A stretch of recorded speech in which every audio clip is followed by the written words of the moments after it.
Part 2, ladies and gentlemen. Thank you for joining us. We're now going to start taking some of your phone calls.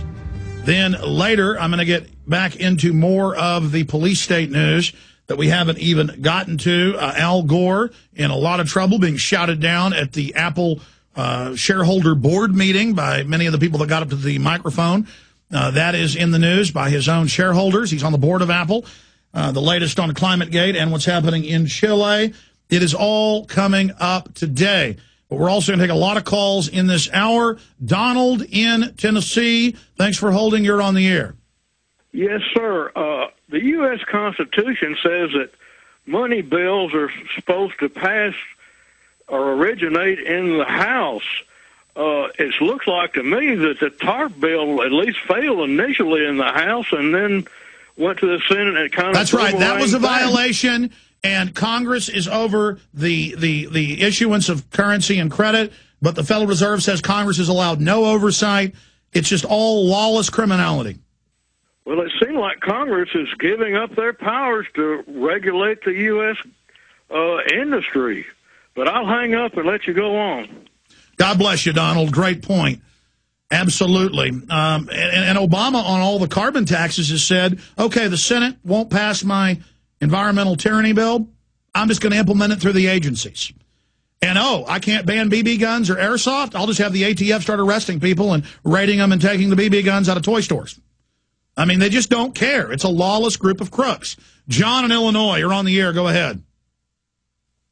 Alex, John, We Are Change Chicago here. I happened to call Bernie Sanders' office about his remarks about the climate deniers, and the girl that answered the phone in his office, I reminded her about all the fraud going on in England, and she claimed that, oh, we have our own data, if you can believe that. No, that key climate facility next to us with NASA and Penn State, these are all selected government institutions, all with each other in the emails, engaged in fraud. Did you tell her that? Exactly. I did that. Then I called Durbin's office, the Illinois senator, and I asked the woman that answered the phone, was not Washington shut down for a week with blizzards? And all she could say was, the snow has melted. She denied that they were under blizzard conditions for a week, and Congress was shut down. And that we've had some of the coldest temperatures worldwide in more than 50 years. Let me expand on that, though.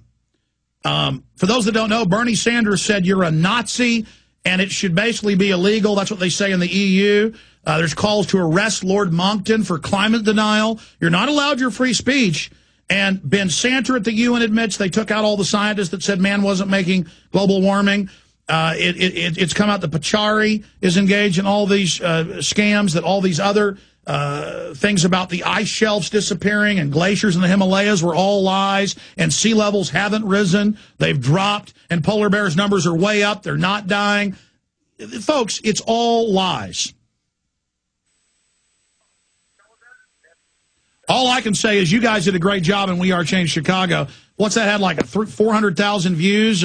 We Are Change Chicago confronting Al Gore. He needs to be confronted everywhere he goes. Daniel and Mash, you got 1 minute. Go. Hey, how you doing, Alex? I've been a big fan of yours for a very long time. There's a few things I wanted to say, though, but I'll keep it short, man. A few shows back, you said that you are, every time you give the news, that you hold back certain information. I want you, please do this. Give it all out. Give out the full view. Give everything out. Everything that you know, just throw it out. Don't restrict nothing. Just throw it out there. Well, let me be clear. I don't hold back anything when I'm covering a specific story or government document, but I've done research and have a lot of other ideas and understanding about things going on in the world that are amazing, but I don't cover it because it's speculation.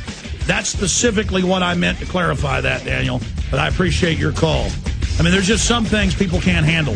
It's a lot worse than you think, folks. Okay, we are back live, ladies and gentlemen, taking your phone calls. Coming up, I want to get into the latest fraud by the United Nations, owned and run by offshore piratical banks who admit they have pushed the entire fake environmental movement. That's why all the big oil companies, the NFL, the sitcoms, the dramas, The earth is dying. We've got a tax that'll save it. This is the funding mechanism of world government. Herman von Rompuy, the head of the EU, the head of England, Al Gore, they all admit this is the key to global government. And their program is in deep trouble, but they intend to just fraudulently go on with their brainwashing. That is coming up. I've got some other police state news I'm going to be getting to as well. And I've got some more news on the government health care bill, another giant wealth transference. But first, let's go back to your phone calls. Let's talk to Dude in St. Louis. You're on the air. Hello, Alex? Yes, Dude. I'm David, not Dude. I've been pushing this agenda since '85, so it's great for my friends to finally not think I'm nuts, and they all listen to your show. And I push you on my website, drastic.com, all the time. I go to China a lot. There's two different kinds of airsoft guns, the Tokyo Marui, which are illegal because they have the red tips and they fire too fast. And then there's a KT Tran that actually has a 9mm brass round in it with a hole drilled in the bottom. And it actually has a removable magazine, so it looks completely like an M16, and the air cartridge is built into the pull-out stock. So if they would be bringing one of those in, those are illegal. Yeah, but you're not listening to what I'm saying. The ATF has no jurisdiction over replicas. It doesn't shoot real bullets. Yeah, I know. Because I actually had the police confiscate all of my guns and ammunition without any sort of warrant because a neighbor felt threatened by seeing it in my garage, tens of thousands around, and I've been fighting for 2 years to get it back. How many times have you heard me? Because I see it in the news literally every day or two without looking. It's just everywhere. Where in every case, some old guy, it seems to always be an old man usually, is in their garage in a neighborhood cleaning their shotgun, and the neighbor sees it, and the guns are legal, and the cops come and say, doesn't matter, it's an arsenal, there's no law against arsenals, and I've seen them call 5 rifles and 1,000 rounds of ammo an arsenal. I've seen news reports where the ATF visits people's homes when they buy over 200 rounds of ammo. I mean, it's just all illegal. They're intimidating and harassing gun owners. Dude, what happened to you? Or David, what happened to you? My wife, during a divorce, called the police and said I hit my kids. My kids said it never happened. They've kept my kids from me for 2 years. I've been arrested multiple times. I bring the Constitution to court. I leave court. I get arrested. They said they've got faulty paperwork. I get released. I'm pushing you on drastic.com. It's my website. I'll put a lot more stuff on there tonight. But I fight the Constitution. I've been fighting. I mean, you fight for the Constitution. Well, I'm gonna let you go, David, but let me just say this. This is going on in America. This is happening. And it's just crazy. Mark in California, you're on the air. Go ahead. Hey, Alex, how's it going, man? I just wanted to say thank you for putting up my video, or I should say our video, because it was from a couple different people on your website. It's InfoWars, Prison Planet. What was the video? We were the UCSB students who chased out Karl Rove a couple days ago. Oh, absolutely. We'll tell folks about how you guys routed Karl Rove, who ignores congressional subpoenas, felonies, who just engages in countless dirty tricks, who just does whatever he wants. Well, yeah, I don't know. The original objection to the whole thing was just because we weren't even going to be able to ask questions in an open, democratic kind of format. They were all going to be pre-screened, and so pretty much there's student fees or student student dollars being put into this event, and we don't even get any kind of say into... So you went and stood up against him, and the guy fled. I appreciate your call. Your phone's bad. Let's talk to Derek in Mississippi. Derek, you're on the air. How you doing, Alex? Good. I was going to tell you, last night my girlfriend and I went to go see this new movie called The Crazies.